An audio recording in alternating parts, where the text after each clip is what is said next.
Hi, everybody. My name is Alex Castaño. I'm the Vice President for Marketing for the Greater Naples Chamber. And today we want to do something that we've been wanting to do for a long time, which is a webinar session about market trends in the legal services industry.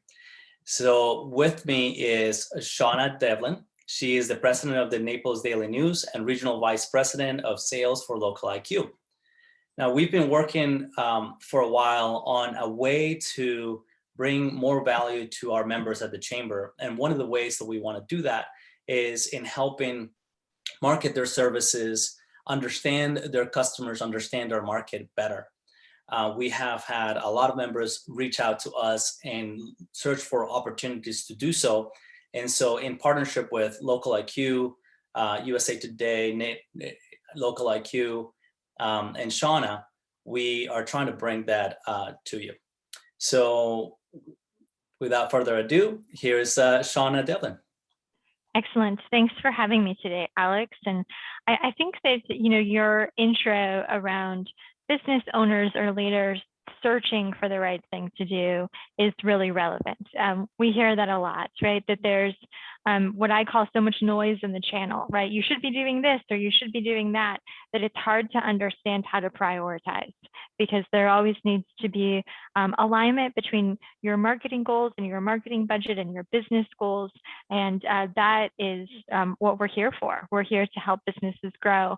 And I think that's a really nice lead in to the partnership between Local IQ and the Greater Naples Chamber. Both organizations are deeply committed to the community that we live in. When we find ways to help businesses grow and create environments where they can thrive, that serves our greater community and it makes Naples the best place to live and work. And so I know that's a real passion point for both of our organizations. And no matter what the tactics are, no matter how we talk about data or category or how we accomplish those goals, I know we have a really strong partner in the Greater Naples Chamber as we drive towards that mission. Great. One of the things I was going to say, one of the things that really impressed me about a Local IQ is their use of data. And so with the use of data, we are able to understand more about the consumers and market trends. And that's what we're seeing here today. Absolutely. And I think that's a really nice lead in to the answer to one of the questions that I often get. The Naples Daily News, which is what a lot of our community knows this as, is an almost 100-year-old brand. And so often when I'm with clients and they see the Local IQ logo or we're talking about Local IQ technology, they'll say, I don't understand. I know how hard it is to build a brand. Why are y'all building a new brand, right? You already have this brand that's been around and serving the community for a really long time. And I think that's a really fair question. The Naples Daily News is a huge part of our portfolio, both on the print and the Naples News side. As a network, we're reaching 1 in 2 adults in the country and here locally. And so that can't be overlooked or overstated as part of our value. What is also true, and we're going to share some of this information, is the consumer journey, how people are making decisions about what businesses they're going to partner with have changed. And it's more fragmented and it's more complex. And so we need greater partnerships, better technology, more transparency, and data that's going to help us understand how to prioritize the elements of the marketing campaign. And so it's the combination of those two things, the commitment to local that we've always had and the commitment to technology and insights, which is where that IQ piece comes from, that drives the brand that we go to market with as a business-to-business partner. So what are we going to talk about today? We're going to walk through the consumer journey with a specific focus on increases and changes connected to search for the legal industry. We're going to talk a little bit about how to stand out in a crowded marketplace, because as I'm sure everybody is aware, this is very, very competitive ground. There's always a bit of a battle between the cost per click between home services and legal as it relates to search. It is a part of the marketplace where we see an awful lot of competition. And so whenever we're in those crowded marketplaces, it's both important to understand how we're going to differentiate the brand brand, but also tying into this third point, an extreme focus on the marketing dollars that we are deploying. How are they generating leads? How are we taking anonymized traffic that's on your website and turning it into people that you or your team can follow up on? And if you're happy with those leads, the number of leads, how are we making sure that the leads are the proper quality? And if you're happy with the quality, how are we making sure that we're really getting to both the volume and the quality at the best investment level possible? So really being focused on the efficiency of the buy. And the good news is that there's technology that helps us do all of those things, and excited to share some of that with you today. So I like to start here. This is a snapshot of what happens every minute of every day in what we call a digital minute. So how much content is being either consumed or created every minute. And it's a staggering amount of consumption and engagement on the digital front. And so I won't read all of these, but just a couple of quick call outs. So in every minute of every day, there's more than 510,000 comments that are posted on Facebook. And so we are all content creators in a lot of ways. I mean, that's an enormous amount of content that's not just coming from the posts, but just from the comments that come from those posts. Another fascinating piece of this snapshot of what happens in a digital minute is that there are 694,000 videos that are viewed on TikTok. And that is a platform that didn't even exist a couple of years ago, right? So not only did that platform come in and disrupt or add to our digital minute, but it's really grown in the amount of volume that we're seeing occur. And so why is this important to us as business leaders? Each of these avenues is a way that our brand can show up. Like if we had an unlimited budget, we could be in every single piece of this digital minute, and we could be engaging with people, and we could be telling them how great we are. But some people do not need your products and services, right? They are not your target audience. And so what we want to understand in this wide world of what occurs online is, how do we prioritize? And we want to use data to help us do that, so that we are in just the right spots for just the right people, so that we can really drive conversion and ultimately efficiency of the campaign.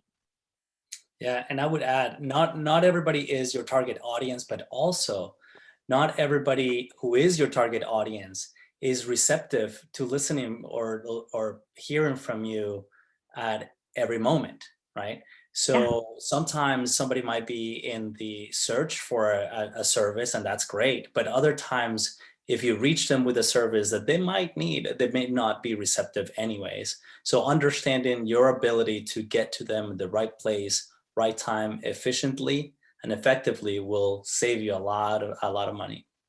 Yeah, absolutely. You know, one of the conversations that we have sometimes around quality of lead, because what you're talking about really drives a lot to that quality of lead, is that there are people that we would have to spend a whole lot more money to get them to convert over, and then they may not be driving like the highest average ticket, right?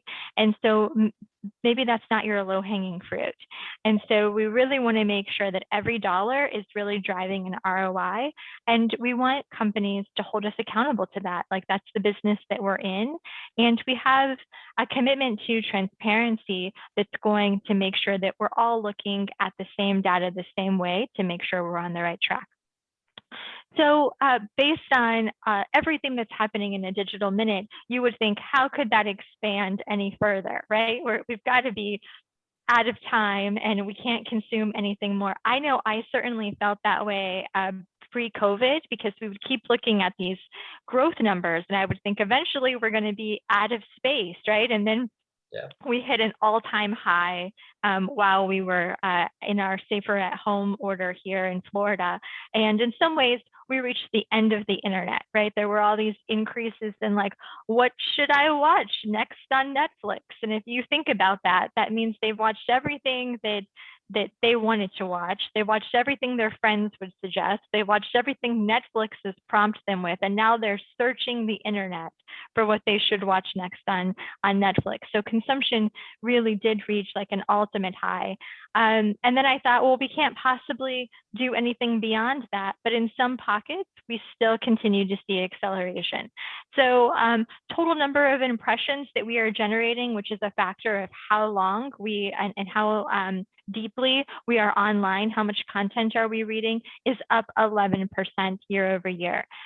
Engagement, so when we think about, and this is all just a social snapshot. So when we think about like how we are interacting with content people are creating, you know, the like, dislike, all of the different things you can do up year over year.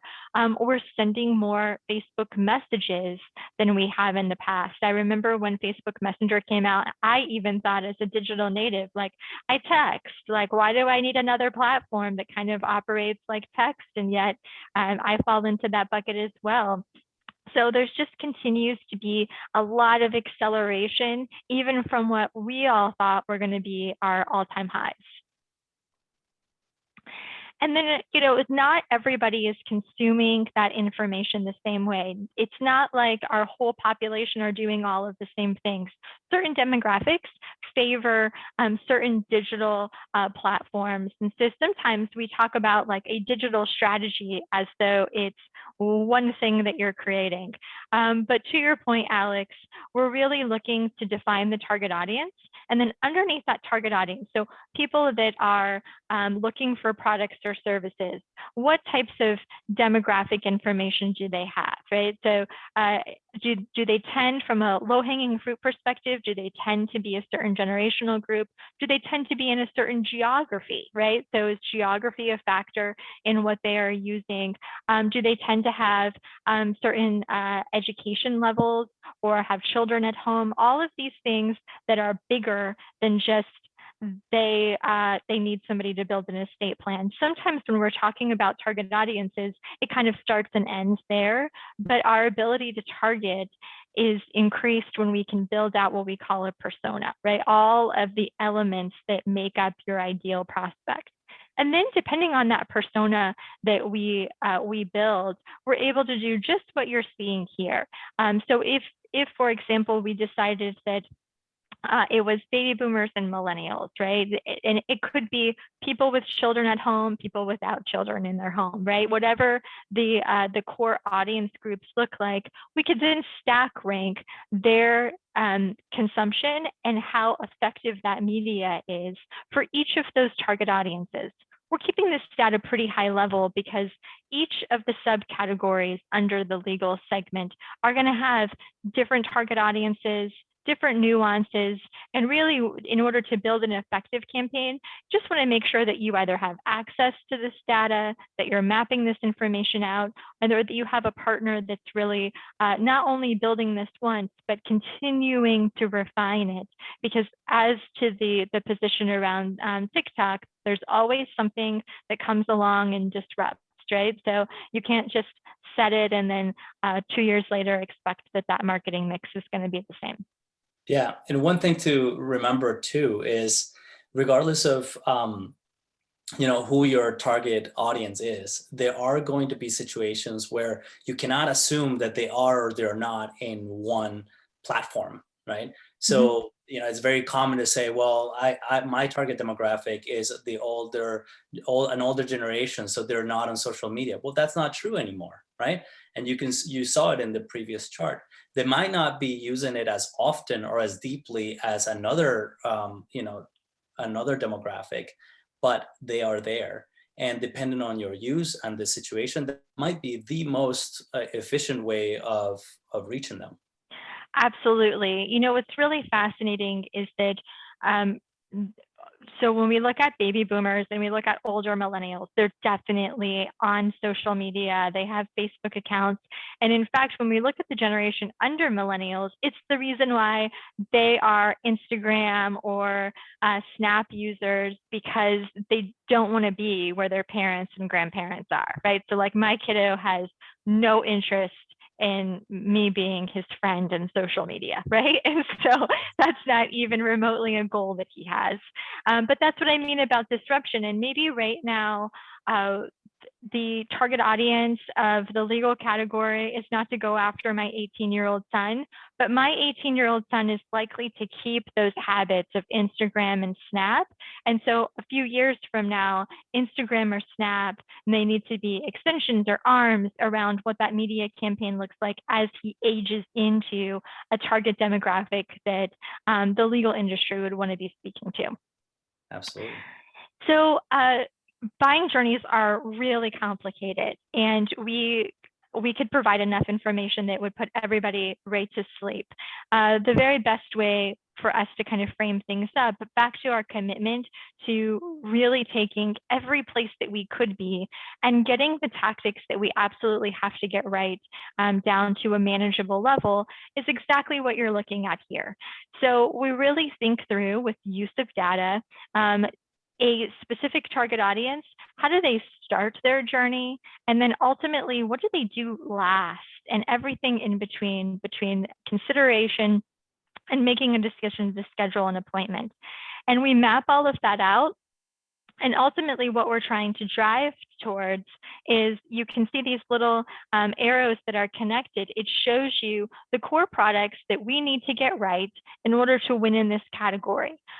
Social media content, word of mouth, and that has a lot to do digitally with reviews, because it used to be that word of mouth only had to do with your center of influence, right? The people you might see at dinner or see in your neighborhood. But now, even if I'm not connected to Alex, even if I don't know Alex, Alex has a way of posting his experience online, and he becomes part of that word of mouth universe that I can interact with.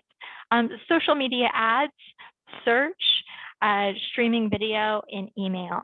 And that takes that whole universe of where we could be and puts it into something that we can build a media campaign off of. You know, we want to touch at this point, Shawna, we want to touch about the difference between organic and paid content, right? So we've talked about this in the past, but you know, platforms will throttle how much content, original content that is not boosted via paid advertising, how much gets out there. So if you have 7,000 followers people that you consider your followers, that doesn't mean that you're reaching 7,000 followers. It just means that those are people who have visited, have come through at some point. When you create a post, there is a percentage at which you are capped, and that is likely less than 2%. And so when you think about how, you know, who you want to communicate and how often you want to communicate, and how much effort you're putting into each of those posts, you also want to think about the reach that you're achieving every time you do that. And then how to complement your own great content with other ways to expand in that content and reaching more people. Yeah, you're absolutely right, Alex. And you know, I remember when Facebook did not have this parameter. So like, you would have more certainty around, like, if you had 7,000 people who liked your page, chances were, if they were engaged with Facebook, your organic content, the things that you post, were likely to show up for them. Well, as Facebook grew, it just wasn't possible to do that, right? Like, people are liking a whole bunch of pages, they are not consuming. Even at our record high consumption levels, they are not consuming enough to be able to be presented every piece of content from all of their friends and from all of the business pages that they like. The other thing that Facebook was testing against, that was a relatively large driver, was that we all kind of have this fear of missing out. And so even with how engaged we are with the app, when we stop scrolling and then we go back to work or go back to whatever it is that we're doing in real life, when we go back to the app and we're presented new information, we scroll and scroll and scroll. And then there's a sense of completion when we get back to a post that we saw the last time we were scrolling. We feel like, all right, I'm all caught up. And so there's that goal in mind that Facebook has. And so as we continue to present more and more content, the percentage of content that's going to be showed to your audience becomes smaller and smaller. And of course, there are ways around that, right? If you are a publisher, or if you have really high engagement, you get a little bit more of your content showed to your audience, but you really are not going to reach your business goals just off of organic content alone. So as it relates to the legal category, and I know that the folks on this call understand this very well, law firms are competing in an overcrowded field, and they're doing so, as we've touched on today, in a rapidly changing marketing landscape. And so potential clients have some uncertainty about how to find the right person, right? They know that they want, a good attorney. They know they want good advice, but since the field is so overcrowded, and in a lot of ways messaging can be pretty similar, there's always an apprehension around, like, is this really the right person to be going with? When these individuals need more information, they're absolutely turning to the internet to do more research, right? Go deeper. They want to get this right. They want to get the right person.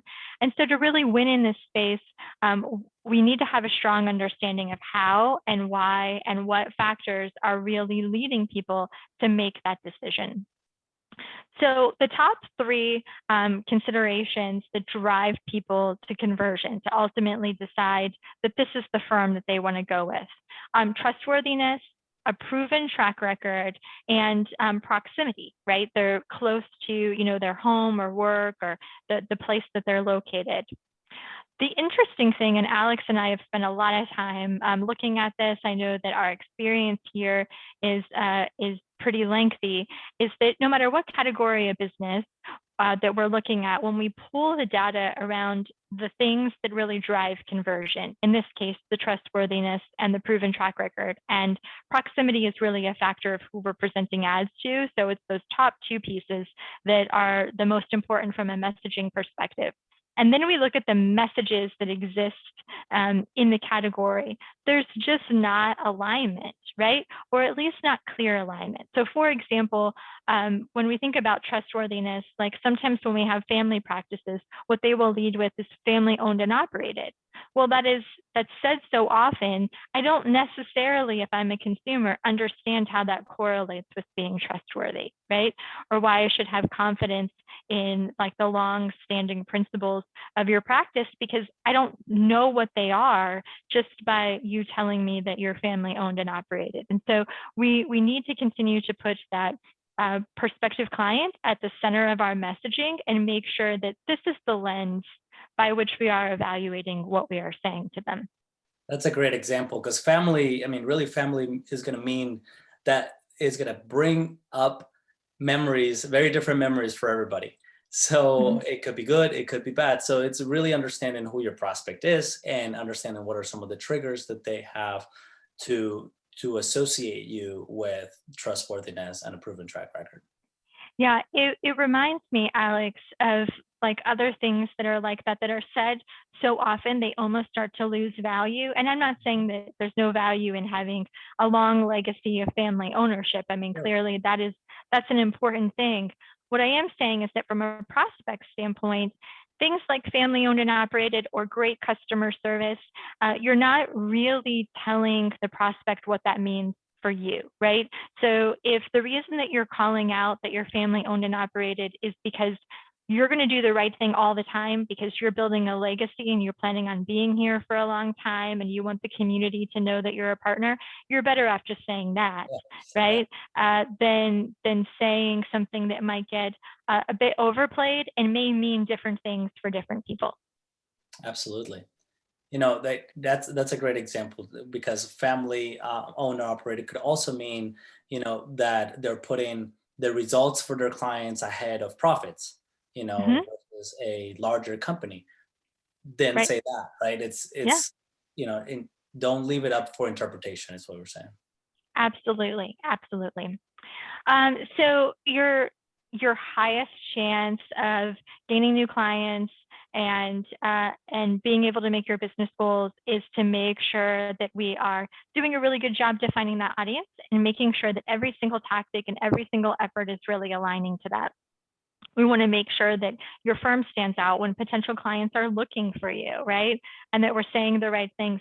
And ultimately, there are some exceptions to what I'm about to say. Like there are some firms that only, do a single thing, but most law firms, even if they have a single subcategory that they're representing, they have many different avenues that they are operating in. And so it's really important that we are investing in service lines, right? That somebody that is looking for a will and an estate attorney feels like the message that they see around will and estates aligns to what they're looking for, and that where you send them in your website has content that's rich enough and robust enough that says you are an expert in this space. Even if you're doing other things, like you are an expert in the thing that that prospect needs right now. Because while some legal service lines are something that are proactive, some legal service lines are things that are really need-based and right now-based. And even when we think about wills and estates, where it's all about planning, often that comes from a catalyst or a trigger that creates urgency, right? So I remember my husband and I, when my youngest was very young, we were going to Bali. And this is like me telling on myself, but we realized, I was doing the research and I was like, wow, this is like a 24-hour flight, right? Like you do a couple of legs, 24 hours flying. One of them was like 14 hours. And I thought, maybe we should have a will. And we didn't have one, right? And so while people think that wills and estates are something that you can plan for, I know that I'm not alone in that there's something that is a trigger that all of a sudden takes something that is a planning event and makes it a bit more urgent. So something that is new connected to searching is the creation and then just the huge growth that we see in with me searches. And so you're probably very familiar with near me. We saw on the prior slide that proximity is something that really matters to the legal category. And so somebody searching for best estate planning attorney near me is really common. But as we entered COVID and then this has hung on, we saw the creation and the uptick with me. And so it's really, in a lot of ways, video content or really detailed blog content that helps people understand how to do a thing, right? So filling out my taxes with me, or writing a will with me, or cleaning out important papers with me. One of my favorites was like all of the parents that I knew were searching for, like, how do I create a schedule for my kiddos, right? Or a lot of baking. People that I knew that really just had it, their kitchen was there as decoration. All of a sudden we're trying to, be chefs, and they wanted to understand how to make things. And so this is really hung on. Sometimes when we think about like the legal category, or in some cases even home improvement is like this, our clients will say, why would I be trying to go after these types of searches, right? These feel kind of like a do-it-yourselfer search. But the truth is that there's a lot of activity here. And I think that what we can do, and they're looking for services that you offer. And so if we can put compelling messages in front of them about why they should be really looking for a professional, about how having a partner in the process is really going to make their life easier and make sure that they're doing this well and that nothing is left undone. I think that you are providing a valuable resource then for them, and you have the ability to convert them. And this is really interesting. So to clarify, the with me is actually a term that we're seeing in the search box as well. So yes. People are filling out, and ending with me is now being recognized as the wish of the person searching to get help along the way as they do part of the work themselves. Absolutely. So, okay. And so we talked earlier about DIY. in a different in a different session. But it was interesting a point you made about how people may start with DIY but end with just relinquish control. Yes. And that's a really interesting point, because you may not have expect to that those people are part of the people that you're going after, or that you're trying to target, but in fact they might be the best people for you to target, Yes. because you know that whatever your services are, you are providing a value that they can't do themselves. Absolutely. And, when you think about like the example that I used here is like write a will with me. And so if you're an estate planning attorney, like I think that you can plug in there and provide some content that says like, don't go this alone. Like why in the world, like if I were thinking about in the example of flying to Bali, there's a part of me that'd be like, oh, well, I'll just write up this will on my own. But like if somebody paused me in the middle of the night while I was doing this search and said like, do you really feel like you should be creating your own will? There could be questions here that you're just not thinking to ask yourself around planning, and I would be like, you're absolutely right. I'm completely unqualified to be writing my This own will. will, right? And Yes, so I think that that's a way that brands can understand this new phenomenon that was created uh, coming out of COVID, plug into it, and think about conversion differently. absolutely. So also a great way to differentiate themselves, right? It's an opportunity to say, hey, how jump in the middle of the journey and say, how's it going with LegalZoom? Is it time? Isn't it time, to get a little extra help, because we are here. Yeah, absolutely right. So we know that from a goal perspective, in this category, these are often like the pillars, if you will, of what we want to accomplish. We want to drive awareness, but we want to drive that awareness with an acute focus on leads. We want to make sure that our web presence is really one that is stellar, sets us apart, is really oriented towards like the environment that people are going to be accessing our information on. So like the last thing we want to do is like send mobile traffic to a website that's not set up for mobile traffic, or send ads that are about wills and estates to a general like homepage where I have to kind of pluck around and find like the wills and estate content. We just want to make sure that that web experience is really solid. And then we want to find ways to manage leads and customers and ultimately know what's working. So I get a lot of questions around this all sounds good, but at the end of the month when I'm writing a check, I want to know that that check really correlated to a very specific ROI. And I want us both to be on the same page around how we're tracking against those goals. So there's a lot of things, as you all know, because we started here, there's a lot of things we could do digitally, right? We whittled down the list connected to the consumer journey. And again, we're needing to keep this a bit high level because there's so many different subcategories that fall under legal. But if we had to pick just a few, we want to make sure that we have paid search and site retargeting really in place and that we are winning in those spaces.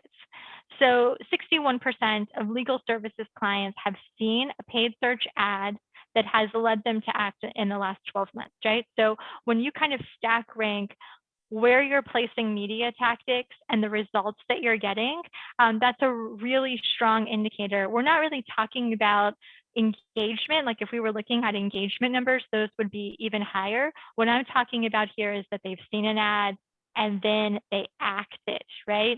They followed up on the message that they saw in that ad space.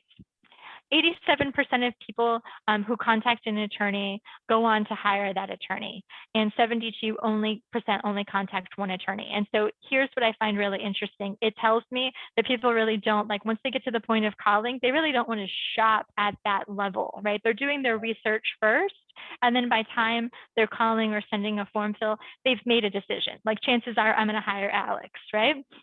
The other thing that it tells, go ahead, Alex. Oh, sorry to interrupt, but yeah, I'm just excited about the numbers. Yeah. But it really also tells you that you got one shot, right? Yes. You know, Yeah. So, sometimes like back to, what we say in messages, right? if you're not representing the brand in a way that creating that interest and then capitalizing on the interest early in that research cycle, it won't matter that you have the best intake call team and that you have great customer service and that those things won't matter because you weren't an option. And of the options that they initially engage with, they're whittling it down. They're basically calling one person, they're hiring that person.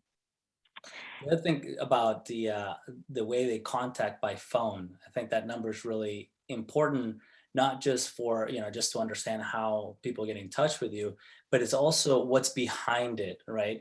When people are with all of the abilities that we have today to reach out to businesses and do, inquiries in written form, which is today overall the number one preferred form of doing Mhm. inquiry.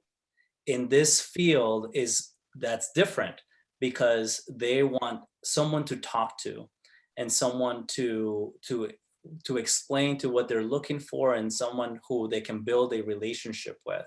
So it is different than other industries where I don't even want to talk to somebody. I just want Right. to go and put almost anonymously my inquiry. In this case is I want to be able to talk to a human being right in so that I can ask my questions. Absolutely. And I think it has a lot to do with, when we're in these legal um, situations, whether or not it's true, we feel like our situation is really individual. And so we want to know that we're being heard and we want to allow for that two-way exchange of information where, the form fill doesn't really allow that. So absolutely agree, Alex. And then something that I think you could use today is that the very vast majority of clients are coming in from a 10-mile radius. And so if your marketing campaign is set to greater than 10 miles, I would really start segmenting your results and looking at conversions that are coming in that 10-mile radius, conversions that are coming in outside of that 10-mile radius, and you may find that there's some ability to pull in the campaign. It doesn't mean that you wouldn't still take clients that come in organically from more than 10 miles, but it goes back to what Alex was talking about, is that when you are paying for client acquisition, there may be a higher conversion rate that you can drive if you really hone in that net. So the legal category and the home improvement category were some of the first early adopters to search. And so I know that I don't need to speak to the value of why search is important, right? You all see it in your business every day. But one of the things that I do want to touch on is really focusing on smarter search strategies. So when we started search as digital marketers, everything was about the cost per click, right? And all of our performance was like, here's your cost per click. We drove this much, volume onto your website, and then the bill would come, right? And there would be this big disconnect between what we were saying as marketers, like we get all excited, look at this performance. And then, what clients would feel like, I don't know if this is really impacting my business. I can't correlate, this anonymous additional traffic on my website to increases in the business. And so as time went on, the development of technology that gives us transparency into these leads are directly attributed to this search campaign is really valuable. And not only from a reporting mechanism, but also from an optimization. How are we changing the campaign? And so in essence, without being overly geeky, in essence, what we're doing is that every time a lead is generated, we're going to do more of the things that generated that lead. We're going to show up in more places like that. We're going to be focused on those terms. We're going to be focused on that geography. We're going to be focused on that demographic or time of day. And we're going to do less of the things that just generate anonymous traffic. For us, lead qualification includes emails, phone calls, or form fills. So to Alex's point, we're picking up those phone calls that are coming because we know that that's the dominant way that people are reaching out. The other thing that I really would encourage you to think through is nurturing your non-converting leads. So you've gone through all of the effort, the work, the investment to generate leads, but not all leads convert into appointments, or not all traffic that ends up on your website turn into leads. And so what are you doing from a remarketing standpoint to be able to message back to people who've been on your website and did not convert, and also people who've been on your website, converted into a lead, but did not book an appointment? And there's a lot of technology that exists here to help you, right? Everything from online display remarketing to thinking through how are you using emails to really drive value to continue to drip on leads that haven't yet become clients. And then the third thing here, and I think this is really relevant for where we are today, is how are we using data that is coming in through some of our campaigns, or even your own first party data, to make campaigns better. And so it used to be the case, and maybe you're using some of this tech now, that we could really target very specifically. We could say, give me somebody who lives in this geography, that has this demographic information, and is also interested in my legal services. And chances are, to get to all of those layers, we would be using like pixel tracking, or you may hear it referred to as cookies, right? Not the dessert kind. But there are changes coming, both by providers like Google, but also technology providers like Apple, who are actively prompting users to say, do you want to be tracked? And if you haven't had a chance, take a look at Apple's commercial where the guy's buying coffee, and then there's all the people around him. And then at the end, he gets prompted whether or not he wants to be tracked, and he hits the button and they all go poof, right? And so what businesses are going to need to do is, you have a whole treasure trove of first party data, people that have done business with you in the past, leads that are coming in from your search campaign. We can ingest all of that information and then really look for lookalike audiences to be able to accomplish the same thing that you've been accomplishing in the past, and getting over some of the barriers that exist from these changes in cookies. And then just a few more finer points here. So there normally is going to be a technology or an investment connected to nurturing leads. And sometimes businesses will ask, like, why do I need to do that, right? Well, you've already paid the money to generate the lead, and so you want to get the ROI that comes from that money.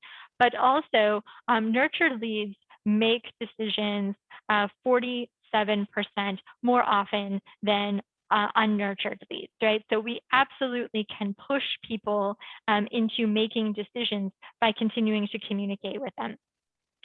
Businesses that automate lead management tend to see about a 10% bump in revenue within their first 9 months. And so this means, if I do submit a form fill around needing a consultation, like getting an email back right away that says, like, when I can expect a call back, what I can expect from that call, the things that I should have ready to make that call really a good use of time, are great ways to communicate right away, and also make people understand that they're a priority. And those things will stop consumers from continuing to shop, right? Or continuing to call. Go ahead, Alex. Another thing that's really interesting about and useful about nurturing your leads is that it gives you more data about what leads are better suited than others, a higher quality than others, and that data you can use to get more, to generate even more leads that are that same type, right? So you're learning, you want to establish or create a machine that learns through the process of lead generation to improve your quality over time. And you also want to select a partner that can help you do that, and that has the ability to get that data, use that data, and then extrapolate or predict who is going to be the next best target or prospect that's going to be a high quality lead. Absolutely right. Absolutely right. Thanks, Alex. And then one of the things that we track is like, so we talk about lead automation, we talk about omni-channel marketing, but how common are those things, right? Are there things that local companies are doing? And so about 51% of all brands are using some type of marketing automation at this point, right? And when we look at future spending, like from the CMO report, like this is an area where we are expecting increases in marketing budget, really being able to make customers know and that they are getting constant communication back from the brand. And then when we look at omni-channel marketing, that's where we are less concerned with, the platform, whether it's Facebook or online display, more concerned with the type of person that we're trying to reach. And this was something that major national brands were kind of first to the table to use. They had the partners that really built out the technology. They also had the sophistication to understand their target audience at a deeper level to be able to use omni-channel marketing. But now that technology is really pushed down. We've been at the forefront of that around taking tech that we built for our national clients and being able to build that and scale that down to local clients. And so we're now at about 34% have some form of omni-channel marketing as a part of their marketing mix. And we do expect this to continue to grow, but how we get there is going to be a little different, right? This omni-channel marketing was very, very contingent on third-party tracking or cookie tracking. And so now it's going to have to be more reliant on either our own first-party data as a publisher or the first-party data of clients. So from their client database or from their lead database that we're able to use to make their campaigns smarter. And Shawna, when we talk about omnichannel marketing, is the ability to reach a consumer in whichever platform they are on. Is that correct? Yes. And so it's platform agnostic, like it doesn't really care where that person is. It only cares about the type of person, right? So either demographically or behaviorally. Yep. And then the last kind of tactic that I'll call out. So while we know that phone calls are a big part, right? Your intake team is incredibly important to seeing strong conversion within this category. I also know that from a research perspective, that there's a lot of research that's being done outside of times when your call center is likely having office hours. And so using something like a chat bot, like live chat, to be able to, again, take the anonymous traffic that's being driven to your site and turn it into a lead. The goal is not to have, obviously the chat to answer all of the questions. It is there to provide immediate engagement. It satisfies that part of us that feels like I just want somebody to have me on their radar. And it can even integrate in some ways with your CRM to be able to even book those appointments. So that I can feel like I've checked that box around, I knew I needed to do a thing. I had time at 9 o'clock at night, and so I was on your website. And then through chat, I was able to just book that and know that I've taken that off of my to-do list. I included some data here, and I won't go through each of them, but since we're sending out this presentation, I wanted to be able to capture it. In this particular category, we get a lot of questions around what to measure and how to measure. And so I've provided some of the more common, obviously with search, we're looking for leads, right? But some of the more common non-search brand building elements that ultimately are going to bolster your leads. What are the things that we might want to agree are KPIs to really gauge whether or not a marketing campaign is driving the type of success that we want? So for example, when we think about social measurements, we might be talking about the number of engagements that we have, right? How are people engaging with the content, the number of comments, the number of shares. And so going through this level of detail with your partner as you are launching a tactic or doing it on your own will help make sure that you've set a goal, you understand the non-financial impacts of that goal, and that ultimately all of these non-financial indicators are going to tie to a financial indicator where we can drive ROI. Yeah. And it is about asking the question of what does whatever you're seeing in terms of the numbers, what does that say about the way you chose to try and achieve your goal, right? Yes. So it's not, and it goes beyond just trying to get more sales. Got it. We want more sales, we want more leads, but it goes to, what does it mean that if that my total number of targeted audience reach is really low compared to the total people that we reach, right? So that means there's a problem in inefficiencies in this case in video, but it could be in anything else that you do from an advertisement perspective. If people are not spending a lot of time on my page, does it mean that they don't need that information, or does it mean that I need to have better information there, or is it simply that I'm so good at providing information that they were able to get it in 10 seconds and go? Both could be the right case, but it's about asking the questions of how my choices are, getting me to the goal that I need. Absolutely. And then using that information, Alex, across tactic. So if you have something like if there's a social media ad that you ran and it just blew out your KPIs, well, let's take a look at the audience that was around that. Maybe we should finesse what we're doing in online display. Maybe we should use the creative that we used for that campaign in some other campaign. So just really thinking about everything as an environment that is flexible and nimble, and that you are always using the data that's coming out of performance this month to make your campaign better as you move forward, and not just that particular tactic, but across all of your tactics. So here are the takeaways from what we've been reviewing today. There are more people online than ever before, right? And they are consuming more information than they have ever in the past. And they are doing it through more products and more platforms than we could have imagined would have existed, right? And so that in a lot of ways is changing the consumer journey, right? And that's something that's going to constantly be evolving. And either you as a business owner or brand manager need to stay close to how that is evolving, or you need to have a really strong partner that's going to be mindful of the data and constantly be finessing what the metrics are that are driving that marketing plan.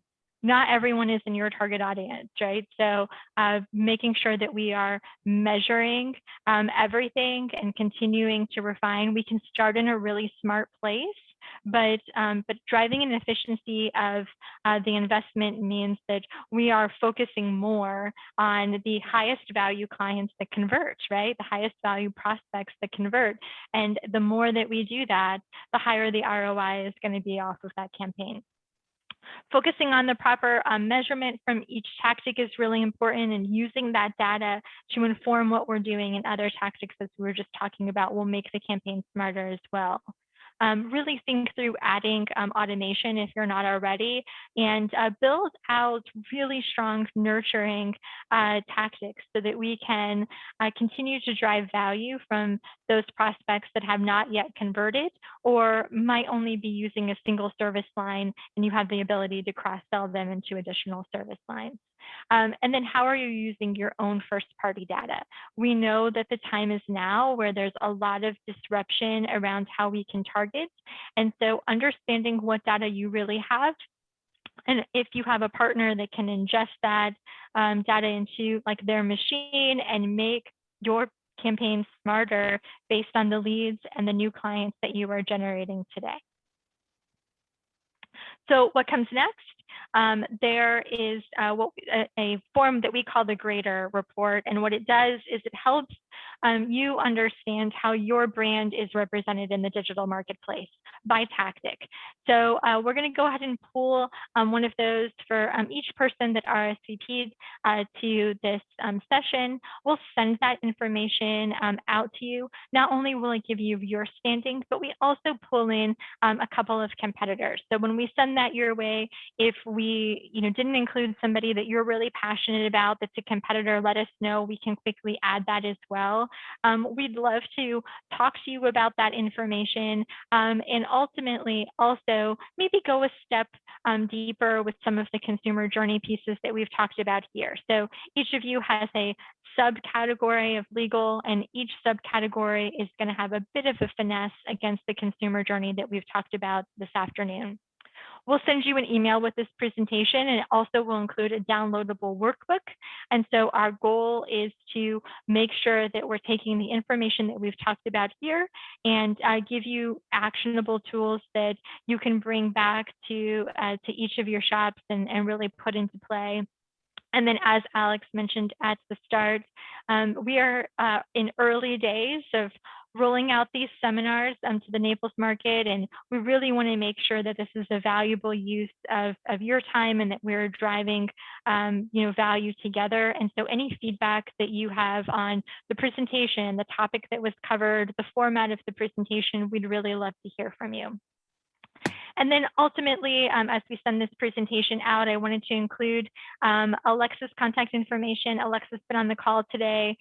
She is my partner in crime and certainly is here to make sure that we get any answers back to you as needed. And then obviously, Alex has been your host this afternoon, and he has been championing this project on behalf of the Naples Chamber. And so I wanted to include his contact information as well. Great. Shawna, thank you so much for all the wisdom, all the help, all the data that you are able to provide from Local IQ. And so Shawna, Devlin, Alexander Crowley, thank you so much for all the work that you've put together to make this happen. We look forward to other presentations where we can share more insights about different industries and try to help our members that way. But thank you very much, and we'll see you soon. Absolutely. Thanks, everyone. Take care. Bye.